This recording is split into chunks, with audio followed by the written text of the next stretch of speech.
Hello, kamusta ka? Welcome back sa channel ko. Alam mo ba, may mga relasyon na hindi mo agad mararamdaman na unti-unti ka na palang binibitawan. Hindi siya biglaan, hindi siya yung tipong isang araw mahal ka, tapos kinabukasan wala na. Mas madalas, dahan-dahan, parang pagpatay ng ilaw na hindi mo namamalayan hanggang sa sobrang dilim na pala. May mga tao na nandyan pa physically, pero emotionally, parang wala na. Kasama mo pa sa chat, minsan kasama mo pa sa kwento, pero yung pakiramdam mo, ikaw na lang yung nag-iisa sa laban.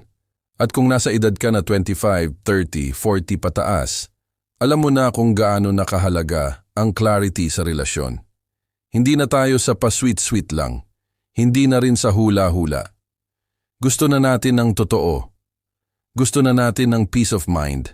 Kaya sa usapan natin ngayon, pag-uusapan natin yung mga palatandaan kung kailan mo mararamdaman na hindi ka na mahal. Hindi ito para manakot kundi para magising ka sa mga bagay na minsan ay tinatanggap mo na lang kahit masakit na pala. Kasi minsan, mas mahirap tanggapin ang katotohanan kaysa sa magpanggap na okay pa ang lahat. At habang pinapakinggan mo ito, hindi mo kailangang isipin na ikaw lang ang nakakaranas. Marami tayong ganito, tahimik lang ang iba, pero pare-pareho tayong may kwento. Simulan natin sa pinaka-common pero pinakamasakit na sign. Yung dating consistent, biglang naging pa minsan-minsan. Alam mo yung dati, good morning message pa lang ramdam mo na yung effort? Yung kahit busy, may oras pa rin para kamustahin ka. Tapos ngayon, parang ikaw na lang lagi yung nag-i-initiate. Ikaw na yung laging magte-text, ikaw na yung magtatanong, ikaw pa yung parang humahabol sa atensyon na dati namang kusa nilang binibigay. Ang masakit dito, hindi naman sila totally nawawala. Nandyan pa rin sila, pero yung presence nila parang required na lang, hindi na gusto. Parang ginagawa na lang kasi kailangan, hindi dahil mahal ka. At alam mo, dito madalas nagsisimula ang confusion. Kasi sasabihin mo sa sarili mo, busy lang siguro siya. Stress lang siguro sa work. Pero kung titingnan mo mabuti, hindi naman lahat ng oras busy. Kasi may oras pa rin siya sa ibang tao, sa ibang bagay, sa ibang usapan. Pero pagdating sa'yo, parang laging may limit. At dito ka na mapapaisip, bakit parang ikaw na lang ang nag-e-effort? Kasi ang totoong pagmamahal, kahit gaano ka busy ang tao, may paraan para iparamdam ka na importante ka pa rin. Hindi kailangan sobrang haba ng message, hindi kailangan araw-araw perfect, pero ramdam mo dapat na hindi ka nakakalimutan. Ngayon, lumipat tayo sa isa pang sign na madalas hindi pinapansin ng mga taong nagmamahal pa rin kahit masakit na. Yung pakiramdam mo, mag-isa ka kahit may karelasyon ka. Ito yung pinaka-silent killer ng emosyon. Kasi physically present sila, pero emotionally absent. Nandyan sila sa tabi mo, pero hindi mo sila maramdaman. Halimbawa, may problema ka sa araw mo. Gusto mo lang maglabas ng sama ng loob, magkwento, mag-share. Pero ang sagot sa'yo, okay. Ganun ba? Sige na lang. Walang follow-up, walang deeper interest, walang anong naramdaman mo. Yung connection nawawala, parang kausap mo lang hangin. And sa umpisa, baka ikaw pa mag-adjust. Ikaw pa magsasabi na, okay lang yan, baka pagod lang. Pero habang tumatagal, mapapansin mo na hindi na siya isolated incident. Umuulit. Palagi na. At dun mo mararamdaman na hindi ka na emotionally supported. Hindi ka na priority sa puso niya, kahit nandyan ka pa sa buhay niya. Minsan, mas masakit pa yung may kasama ka pero hindi ka naman talaga kasama sa puso niya kaysa sa mag-isa ka talaga. Ngayon, isa pang mahalagang senyales na hindi mo rin dapat binabaliwala, yung lagi kang pangalawa sa lahat. Alam mo yung lagi kang may excuse na naririnig? Busy ako? May ginagawa ko? Next time na lang. Pero kapag ibang tao na, biglang may energy, may oras, may effort. Hindi naman masama ang may ibang priorities sa buhay. Normal yon. Pero kapag palagi kang last option, kapag palagi kang kung may oras, dun mo na dapat tignan mabuti kung ano ka ba talaga sa buhay niya. Kasi ang taong mahal ka, hindi ka ilalagay sa dulo ng listahan palagi. Hindi ka magiging option lang kapag convenient. At dito, maraming tao ang natatakot umamin sa sarili nila. Kasi ayaw nilang tanggapin na hindi na sila mahal tulad ng dati. Mas pinipili nilang maghintay, magtiis, umasa na baka bumalik pa sa dati. Pero ang tanong, hanggang kailan ka maghihintay sa taong hindi naman siguradong babalik? Ngayon, habang pinapakinggan mo ito, baka may part sa'yo na nagsasabi na, parang ganito nga ako, at okay lang yon. Hindi ibig sabihin, mahina ka. Ibig sabihin lang, marunong ka ng makaramdam. Kasi minsan, ang pinakamahirap na tanggapin ay hindi yung iniwan ka, kundi yung unti-unti ka palang hindi na minahal tulad ng dati, habang ikaw patuloy pa ring nagmamahal ng buo. At dito pa lang sa mga senyales na ito, malinaw na may mga bagay na hindi mo na dapat palampasin. Kasi kapag patuloy mong kinontra ang nararamdaman mo, ikaw din ang masasaktan sa huli. Ngayon, mas lalalim pa tayo sa mga susunod na senyales kung paano mo pa mas makikita ang tunay na estado ng nararamdaman nila sa'yo. Lalo na yung mga bagay na hindi nila sinasabi pero ipinapakita ng actions nila. Ngayon, mas lalalim pa tayo doon sa mga bagay na hindi sinasabi ng diretso. Pero sobrang lakas sumigaw kung marunong ka lang makinig sa kilos at pakiramdam. Kasi alam mo, may mga tao na hindi na kailangang magsabi ng hindi na kita mahal dahil sa mga ginagawa pa lang nila, ramdam mo na agad yung distansya. Hindi lang yun sa physical na layo kundi yung emotional na pagitan na unti-unting lumalaki kahit magkatabi pa kayo. Isa sa pinakamalinaw na sinyalis nito ay yung biglang pagkawala ng interes sa buhay mo. Dati excited siya makinig sa kwento mo. Kahit maliit na bagay pinapansin niya, yung tipong, kumain ka na ba? Kamusta araw mo? Ano nangyari sa'yo? Tapos ngayon, parang lahat ng sagot mo napupunta lang sa hangin. Wala nang follow-up, wala nang curiosity, parang conversation na lang para matapos. At dito, hindi ka naman biglang bibitawan ng salita na masakit, pero ramdam mo yung emotional withdrawal. Yung dating may care, ngayon parang routine na lang. At alam mo yung masakit, ikaw pa minsan yung nagiging mas madaldal para lang mapanatili yung usapan. Ikaw pa yung nagbubuhat ng conversation, ikaw pa yung naghahanap ng paraan para hindi maging dead air. Pero kahit anong effort mo, parang ikaw lang talaga yung gustong mag-connect. Ngayon may isa pang senyales na madalas hindi agad napapansin, pero sobrang telling. Yung pagiging irritable nila sa'yo kahit walang malalang dahilan. Alam mo yung simpleng tanong mo lang, pero parang ang bigat ng sagot. Yung simpleng, kumain ka na, tapos sasabihin sa'yo, huwag mo na akong istorbohin, or ang dami mong tanong. Dati, kahit paulit-ulit mong tanungin yan, sweet pa rin ang sagot. Ngayon, parang ang liit ng patience nila sa'yo. Parang ikaw na yung nakakaabala sa buhay nila imbes na ikaw yung taong nagpapagaan nito.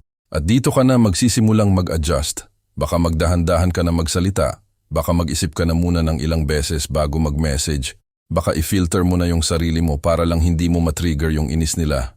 Pero isipin mo kung mahal ka ng tao, hindi ka niya paparamdam na kailangan mong maglakad sa itlog para lang hindi siya ma-offend.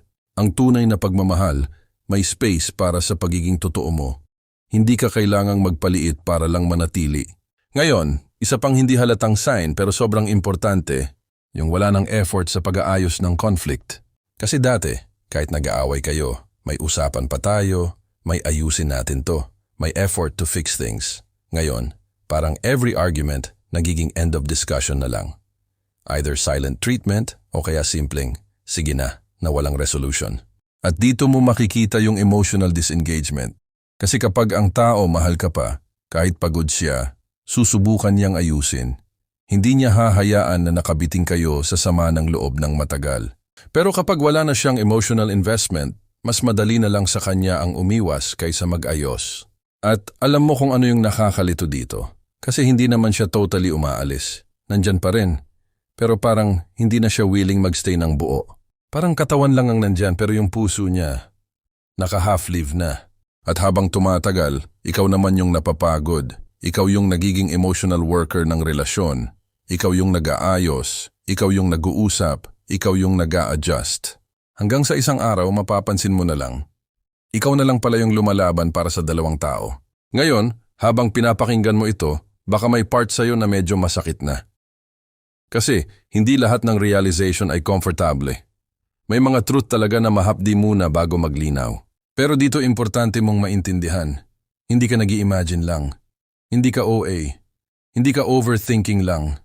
May mga patterns na paulit-ulit na nagpapakita sa iyo ng katotohanan, kahit ayaw mo pa sanang tanggapin. At kung patuloy mong ipipilit na okay pa ang lahat kahit malinaw na hindi na, mas lalo ka lang mapapagod emotionally. Ngayon, doon tayo papasok sa mas malalim pa na mga palatandaan, yung mga subtle na bagay na hindi na tungkol sa words o actions lang, kundi sa mismong pakiramdam mo sa sarili mo habang nandyan ka sa relasyon na yon. At alam mo, may isang level pa ng realization na hindi na masyadong obvious sa panlabas. Pero doon mo talaga mararamdaman sa sarili mo na may mali na. Hindi na siya tungkol lang sa kung anong ginagawa nila, kundi kung paano ka na nila pinaparamdam sa sarili mo. Dito pumapasok yung pakiramdam na lagi kang kulang kahit anong gawin mo. Yung tipong binibigay mo naman lahat ng effort mo. Nag-a-adjust ka, nag-iintindi ka, nagiging pasensyoso ka, iniintindi mo yung mood nila, yung oras nila, yung problema nila. Pero kahit ganon, parang hindi pa rin sapat. Hindi ka naman sinasabihan ng diretsyo na hindi ka enough. Pero yung treatment, yun yung nagsasabi. Kasi kapag mahal ka ng tao, ramdam mo na hindi mo kailangang mag-perform para lang mahalin ka pabalik. Pero kapag hindi na ganoon, parang lagi kang may kailangang patunayan. Parang lagi kang may kailangang ayusin sa sarili mo para lang hindi ka iwasan, hindi ka malamigan, hindi ka ma-disappoint. At doon ka na unti-unting napapagod hindi sa kanila, kundi sa sarili mong paghabol sa affection na dati naman natural lang. Ngayon may isa pang masakit pero totoo, yung pakiramdam na ikaw na lang yung nag-iingat ng relasyon. Alam mo yung ikaw na lang yung nagre-remind ng anniversary. Ikaw na lang yung nag-aalala kung okay pa ba kayo. Ikaw na lang yung nag-iisip kung ano bang nangyayari sa inyo. Samantalang dati, sabay kayo. Yung relasyon na dapat two-way street, nagiging ikaw na lang yung traffic enforcer. Ikaw pa yung nag-aayos ng flow. Ikaw pa yung nag-aantay. Ikaw pa yung nag-a-adjust sa lahat. At habang ginagawa mo yon, unti-unti mong nakakalimutan kung kailan ka huling inalagaan ng ganon din ka-intensely. Kasi ang totoo, pag mahal ka pa ng tao, hindi ka niya papayagan na ikaw lang ang laging nagdadala. Hindi niya hahayaan na ikaw lang ang laging nag-iisip, nag-aalala, nag-aayos. Ngayon, isa pa sa hindi masyadong napapansin pero sobrang telling sign, yung pagkawala ng future plans na kasama ka. Dati, may tayo sa future, may gagawin natin, may pag nagka-time tayo. Kahit simple lang, may vision na magkasama. Pero ngayon, biglang naging ako na lang ang usapan. Yung mga plano niya, hindi ka na part ng picture. Hindi na sinasama sa conversations, hindi na binabanggit, parang ikaw na lang yung naka-standby sa buhay niya, hindi nakasama sa direction. At dito mo mararamdaman yung emotional distance na hindi na pwedeng itago ng kahit anong sweet words minsan. Kasi ang words pwedeng magpanggap, pero ang plans at priorities yun ang totoong nagsasabi kung sino ang mahalaga. At habang tumatagal, hindi mo na lang napapansin, ikaw pala yung laging umaasa sa baka bumalik pa sa dati, habang sila naman tahimik nang nagmo-move forward sa ibang direction. At kung aaminin mo sa sarili mo masakit yon. Kasi hindi naman bigla ang pagkawala. Unti-unti lang. Parang hangin na dahan-dahang umalis habang nakatingin ka lang, hindi mo napigilan. Pero sa kabila ng lahat ng yan, may isang mahalagang bagay kang dapat tandaan. Hindi mo kasalanan kung minahal mo ng buo ang isang tao na hindi na kayang ibalik yon sa parehong paraan. Hindi mo kasalanan kung nagstay ka kahit unti-unti ka nang napapagod. Pero responsibilidad mo na ngayon kung hanggang saan ka pa mananatili sa sitwasyon na paulit-ulit kang nauubos. Kasi sa totoo lang, hindi lahat ng relasyon na nasasaktan ka ay worth ipaglaban forever. Minsan, ang tunay na laban ay hindi yung ipaglaban mo pa sila, kundi ipaglaban mo na rin yung sarili mong peace. At habang nandito ka, baka may tanong ka na unti-unti nang bumubuo sa isip mo. Paano ko ba malalaman kung may pag-asa pa o oras na para bumitaw? Doon tayo papasok sa mas malalim na pagtingin kung ano na ba talaga ang mas matimbang, yung pag-asa o yung katotohanan na matagal mo nang nararamdaman pero pilit mong iniiwasan. Kung may natutunan ka sa video na to, please click like and subscribe para sa more real talk kwentuhan, para mas lalo mong maunawaan ang sarili mo at matutunan mong piliin ang tama para sa'yo. Hanggang sa susunod.